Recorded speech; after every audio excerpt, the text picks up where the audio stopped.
Hello everyone, my name is Irwan Setiawan. I'm from Merger&Acquisition, Indonesia. I would like to explain about M&A valuation discounted cash flow method. First, I would like to explain about the focus on this topic on presentation is to discuss discounted cash flow valuation method of valuing the operating cash flow of M&A. The credibility of the valuation is ultimately dependent on the credibility of the assumption. And finally, it needs to understand that the operating value of the business must be adjusted to reflect the impact of non-operating assets and liabilities. Applying discounted cash flow method have two models. The first one is enterprise discounted cash flow method or FCFF approach. There are a discount the after-tax free cash flow available to from operation at the weighted average of cost of capital or the WACC, and the last is to value enterprise value. And the second one is equity discounted cash flow method or FCFE approach. It's a discount the after-tax free cash flow available to the first shareholders to at the cost of equity or KE, and last is to value the firm's equity. FCFF and FCFE methods are illustrated by using three cash flow growth schema. First one is zero growth rate, the second is constant growth rate, and the last is variable growth rate. We will discuss it one by one. First is zero growth rate valuation model. This model assumes that free cash flow is constant in perpetuity. For example, is for the real estate and small and privately owned business.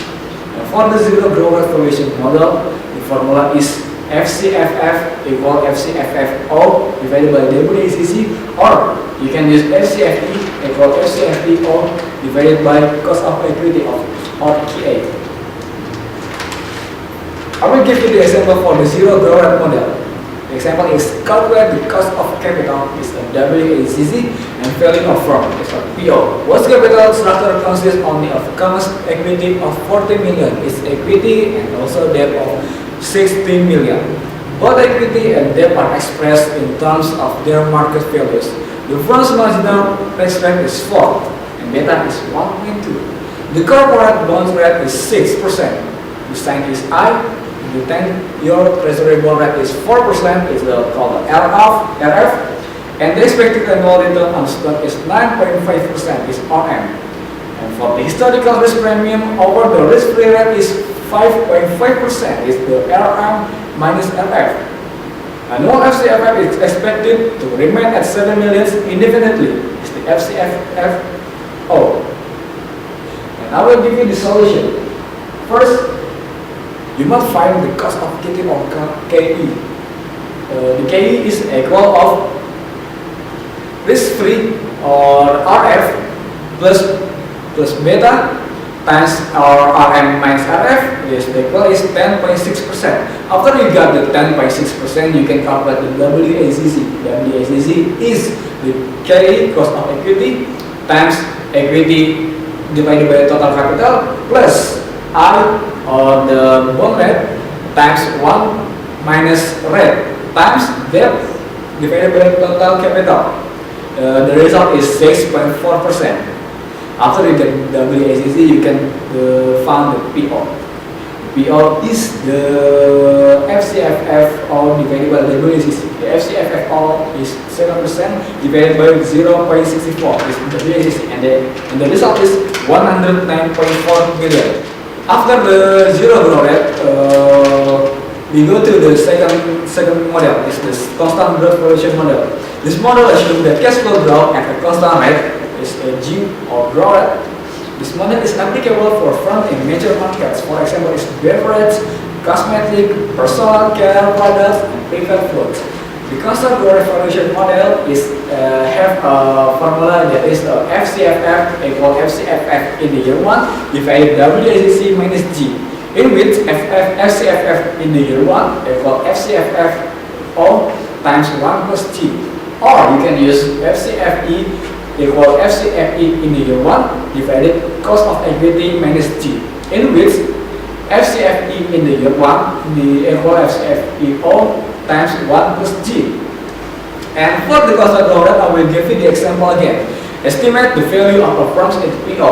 The worst cost of equity is 12%, is KE, and worst cash flow in the preceding year of 4 million is projected to grow 10% in the current year is the FCFFO. And then at a constant 5% of G on all thereafter, and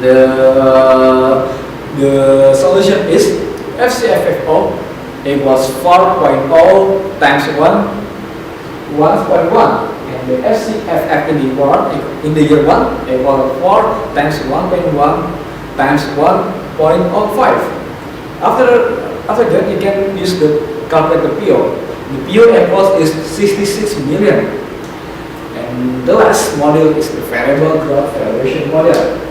High growth followed by the period of slower, more stable growth. For example, is for cellular firms, personal computer firms, and cable TV firms.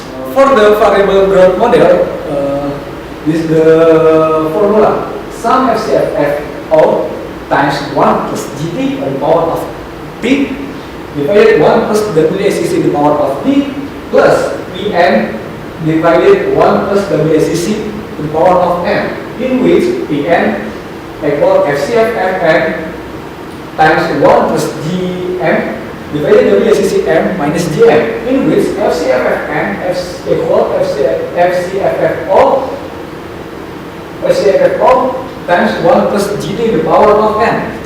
And I will give you the example X. Estimate the value of firm equity below, which cash flow is projected to grow at the compound annual average growth rate of 5% is the GD. For the next 5 years, and the current year's cash flow is 3 million, is FCFFN. The firm's cost of capital during the high growth period is 12%, is a WACCT.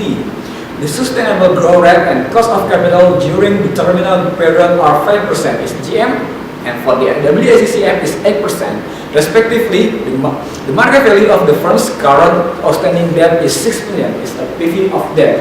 I will give you a solution again. PO equal of the sum of FCFFO times 1 plus GT, the power of T divided 1 plus WACC, the power of T plus PN divided 1 plus WACC, the power of N. And the result is 136.09. After you get the PO, you can calculate the PV of equity. The PV of equity is the PO minus PV of debt, and the result is 130.09.